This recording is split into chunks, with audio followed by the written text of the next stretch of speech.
Not a matter of if, but when a crisis could turn your world upside down. I'm Roshini Rajkumar, crisis strategist, licensed attorney, and host of The Crisis Files. And that matter of if not when is exactly why this show was created. I know from personal experience and from those of my clients.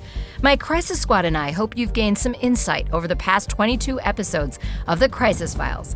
Today, a special mission as we celebrate you and share some thoughts from each of our perspectives. We hope these ideas put you in the power position for your own life so you bring in the new year or any life event with intention and strength. A little background in case you didn't know. When I concepted the Crisis Files in 2021, I was excited to launch something unique into the universe. When we shot the Crisis Files television pilot in spring 2022, the Crisis Squad and I put our minds together to solve some complex issues. Be sure to check out the pilot teaser video on our YouTube page if you haven't already seen it. I could never have imagined the amazing reaction we've gotten as we launched this podcast in August. We appreciate the enthusiasm. Now, a special message from each member of the Crisis Squad. I'll be back at the end to wrap in the case file we call Level Up. My name's Dr. Abdul Omari. I specialize in leadership development and the inseparable ties to equity, inclusion, diversity, racial, and social justice. It's important that we stay curious, and while staying curious, we need to do that in a very authentic way. Being curious is not about proving ourselves right or the way that we do it right and others wrong, but instead recognizing that folks do it differently, and there's beauty in that difference.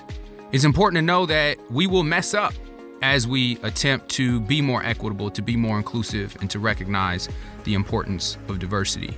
And when we do mess up, we need to acknowledge that and be open to what I call accountability, but not just accountability in the form of punishment. For me, accountability is about growth. I always tell folks, in order to do this work of equity, inclusion, racial and social justice, and quite frankly, leadership development, it's important that we always connect back to ourselves, to our experiences, what's important to us, and when we recognize that our experiences inform the ways in which we think about the world, we will also begin to think about how other folks view and experience the world. And that will help us as we connect to different people, to different situations, and to different contexts. And of course, it's important that we take care of ourselves. This work is not easy, and therefore we'll get tired. And when we do, it's okay to step back, take a break, and recuperate. Crisis Squad member Jennifer Hellman is CEO of Goff Public, a PR and public affairs firm based in St. Paul. It's been a year of blunders, and we're most likely going to see more of them in the coming year. The stakes are high, news and rumors spread quickly, social media posts get taken out of context, mistakes get made, people get blamed, and sometimes they get canceled. At the same time, it's more important than ever for leaders to be visible, to be seen, heard, read, trusted, and to be authentic. The end of the year is always a good time to do a personal brand audit. Google yourself. Take a look at the collection of social media posts that you've either created or been tagged in. Then take a step back and look at the whole collection. What does it say about you and who you are? Do you like the story that they tell? If you don't, now would be the time to do some cleanup and planning. So consider the top 2 or 3 things you want to be known for, and let those themes guide you over the coming year. A word of caution: think twice, or even better, 3 times before posting, liking, or sharing. Even the most mindless likes can have very meaningful consequences, and we've seen that play out many times over the last year. So be clear about who you are, what you believe, what you represent, and then go be yourself. The goal isn't to steer clear of all controversy. The goal is to be consistent. Be consistent with your values, willing to stand up for what you believe, and also being willing to admit if you've made a mistake. Dr. Cheryl Ziegler is a clinical psychologist based in Denver and author of Mommy Burnout. Her gift to you, a mental health toolkit. Here are 3 things backed by decades of science and research that are helpful in managing stress in your daily life. I encourage you to start with these 3 foundational tools and then build from there. 1, practice mindfulness daily. You can do this through yoga, meditation, and guided imagery. Classes and recordings can be found on apps, websites, books, iTunes, and YouTube. You can start with even just 2 minutes each day and build from there.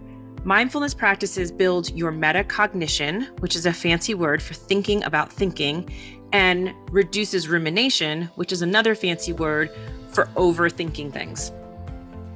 2, get out into nature. The average person today spends about 7 hours a day on a screen. That's a lot of time not getting the natural health benefits that being outside in nature provides. According to research studies, spending about 2 hours in nature per week, or just 17 minutes a day, can significantly boost your physical and mental health by improving your mood, decreasing your stress, improving your confidence, being more active, increasing your vitamin D supply, and connecting with others. And so speaking of connecting with others, my 3rd and final tip is to connect with others. Connecting with others that you love, that you care about, or you're just simply interested in getting to know better, can lower your rates of anxiety and depression, improve your self-esteem, increase your empathy, and help you develop more trusting and cooperative relationships in your life. So consistency is key. I am Steve Silton, a shareholder in the Minneapolis office of the international law firm Coase & O'Connor. I'm a general business attorney who also practices in sports entertainment. No one deserves to be forever judged by the worst 5 minutes of their lives. But when that situation arises, here are some tips. Don't panic. Prioritize your needs and desires. Think of what you want out of a situation before you work with a lawyer on analyzing a solution.